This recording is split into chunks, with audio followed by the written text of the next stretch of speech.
Bismillahirrahmanirrahim. Babu fadlil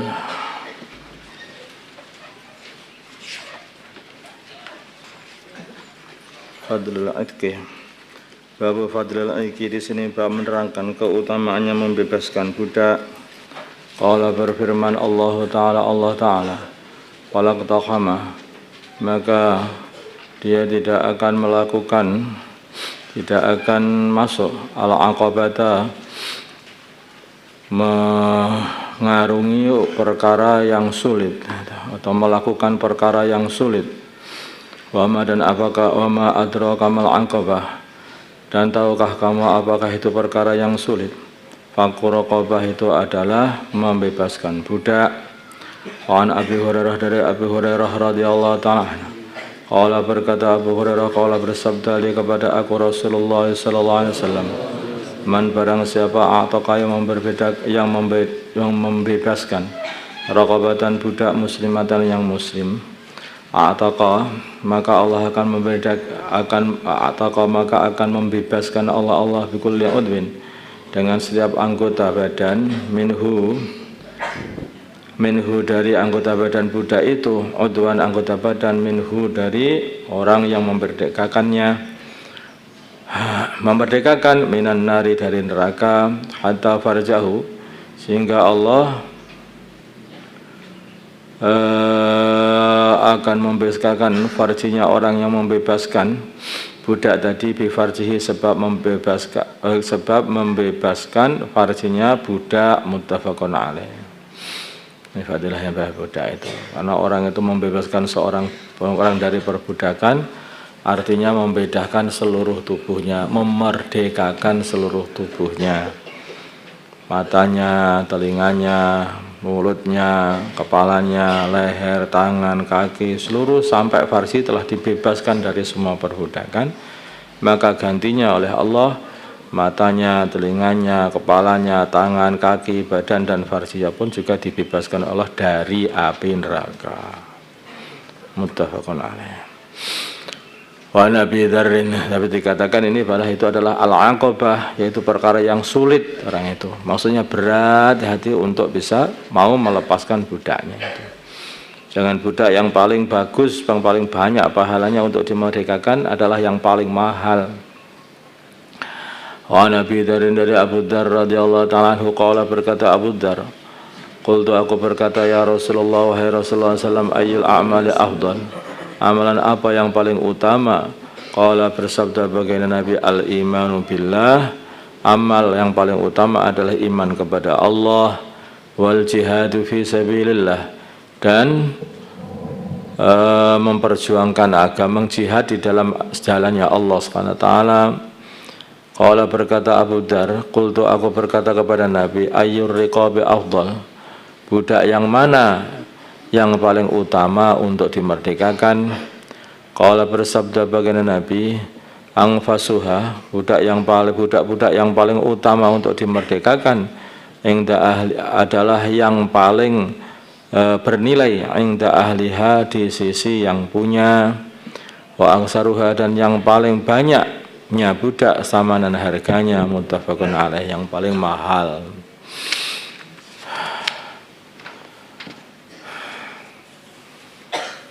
Jadi ya, namanya balasan dari Allah itu sesuai dengan amalannya.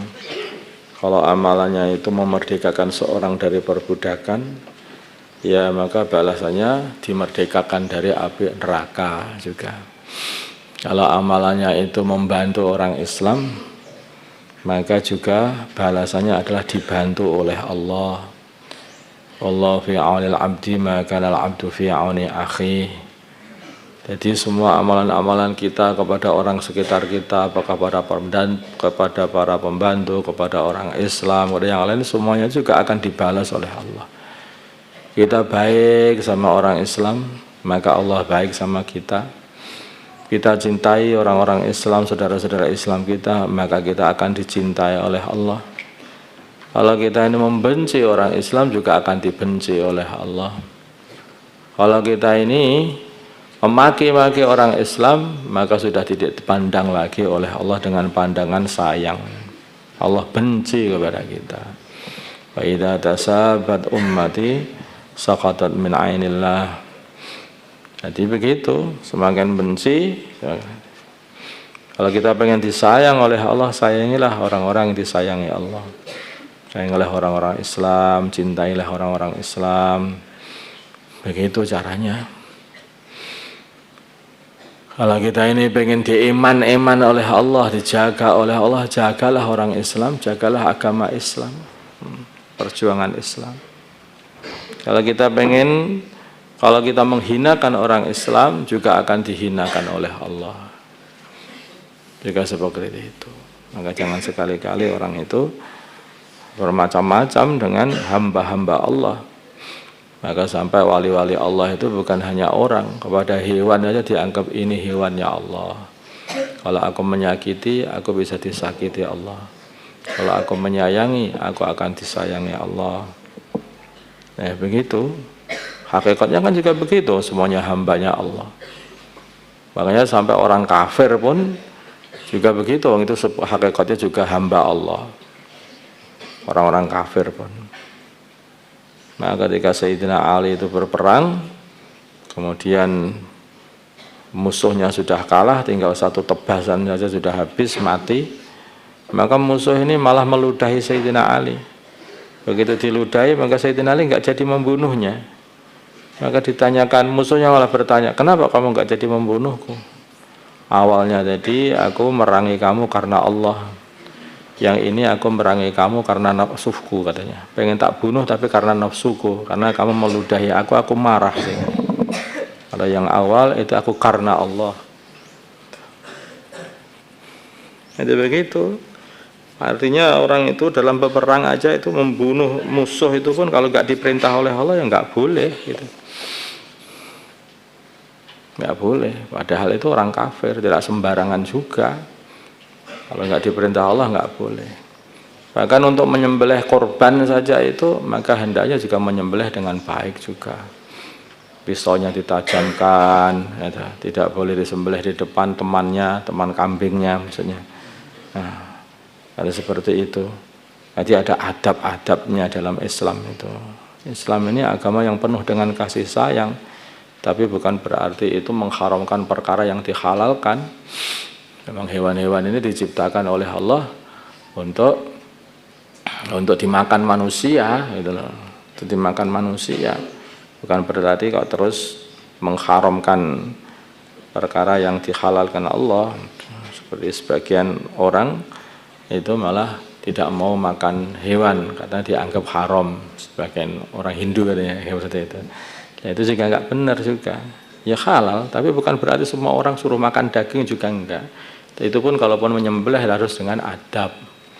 Tidak seperti orang Tibet itu disiksa habis-habisan hewan itu sampai beribu-ribu kerbau dibunuh yang seperti itu namanya tidak beradab, tidak punya aturan. Itu padahal itu kerbau-kerbau itu punya Gusti Allah, punya siapa emangnya? Nah, itu punya Allah.